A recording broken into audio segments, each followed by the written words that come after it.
Hello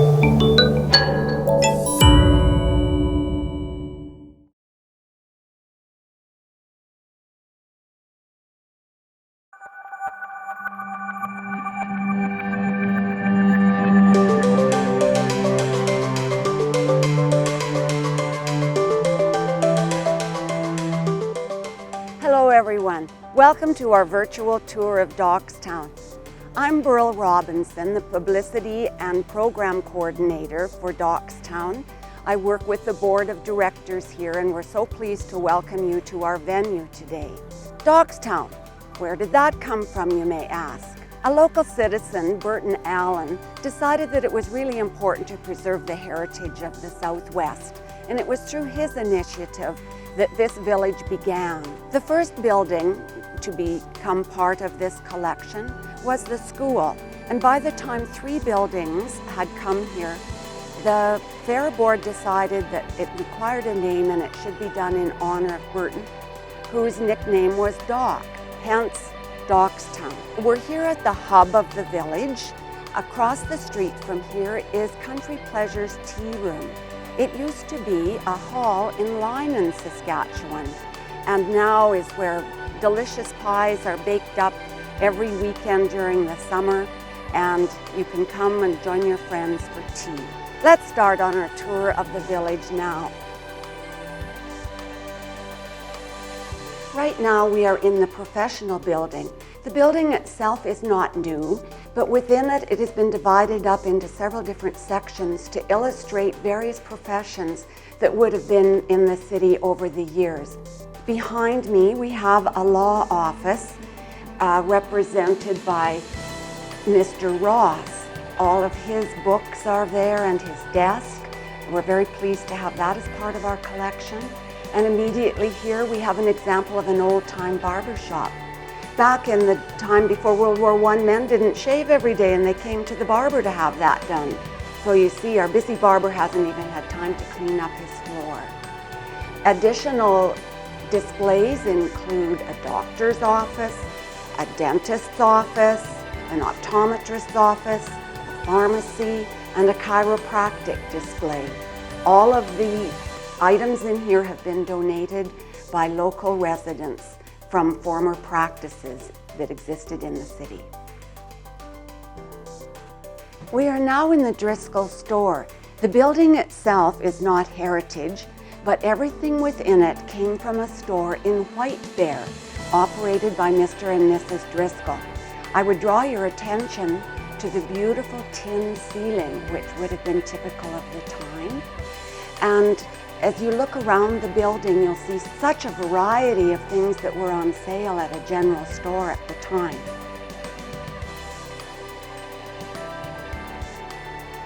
Over here we have a cheese cutter. And this would have held brown paper.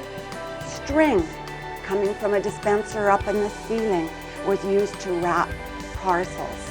We have the bills that people could charge their goods at, and just a wide collection of everyday items, pails and potato peelers and dryers for your socks would have been available at this store. The building we are in now is Ball's Blacksmith Shop. It is 100 years old. We've already celebrated that centennial, and it was one of the first 3 buildings to constitute Dockstown. The special thing about this is that we have a wonderful blacksmithing program. Every Sunday, there's at least one blacksmith here operating the forge and explaining his craft. Additionally, the club is active in hosting training sessions at other times of the year, and for several years now, we hosted a blacksmith hammer-in, where participants come from various places in the province. I'm standing now in front of West Prairie Lutheran Church. As you see on the plaque on the wall, it was constructed in 1937 in Lyman. Inside, it's interesting to see the Sunday school certificate page, the checklist for attendance at Sunday school. This building is still used as a church. There are several weddings here, and occasionally it'll be chosen as a site for a memorial service. Welcome to Turnhill School. Turnhill was a district north of Waldeck, and this was the first building that became part of Dockstown. It is over 100 years old. We celebrated the centennial about 4 years ago. It's a typical Prairie school, lots of desks, windows on the east so that kids got the early morning light, heated by a stove and the stovepipe running through to provide additional heat. Of course, it has a bell, and whenever we get young kids, that's one of their favorite things to do. Today's kids may not even recognize chalkboards, but these lovely green chalkboards bear examples of some of the handwriting and class instruction that would have occurred at the time. I'm standing in front of the MCClatchy House. This is a building whose centennial was celebrated last year. It was built by a Scottish settler named Andy McClatchy, who came here in 1910 to the Two Boroughs area. There's a very interesting parallel from his story to the events of today. Andy went home in 1918 for a visit, and that was the year of the Great Flu. He was ill in Scotland and not really well when he was ready to return to Canada, so his sister, Mary, a nurse, came with him. She stayed the rest of her life in this home with her brother. She was a midwife and delivered many of the babies in the Two Boroughs and Kyle area. The house itself was constructed in 1919. It was an Aladdin home purchased from the Aladdin Company and probably shipped from Winnipeg. It would have arrived by train at Kyle and then hauled to the farmstead and put together by Andy and his farmhands. The building I'm in front of now is the line and station. We like to call it the whistle stop. This is an example of some of the ongoing work that the Dockstown Committee engages in. I would draw your attention to the new platform. There's a new foundation within the last couple of years, and we've had beautiful custom-built windows to represent the way the original building would have appeared when it was in linen. The building behind me is the newest acquisition to the Dockstown collection. It's a seed elevator that came from the research station here in Swift Current. It was built in 1932 for seed cleaning, and when it was no longer going to be needed by them, the thought was perhaps demolishment, but again, an active group of citizens caring that our local heritage be preserved started fundraising and was able to bring this to our collection. One of our committee's goals for the last few years has been to expand the building behind me, the machine shed. It is now having a wonderful lean-to addition. It was just put on in the spring, and that's going to enable us to move some of our outside exhibits indoors.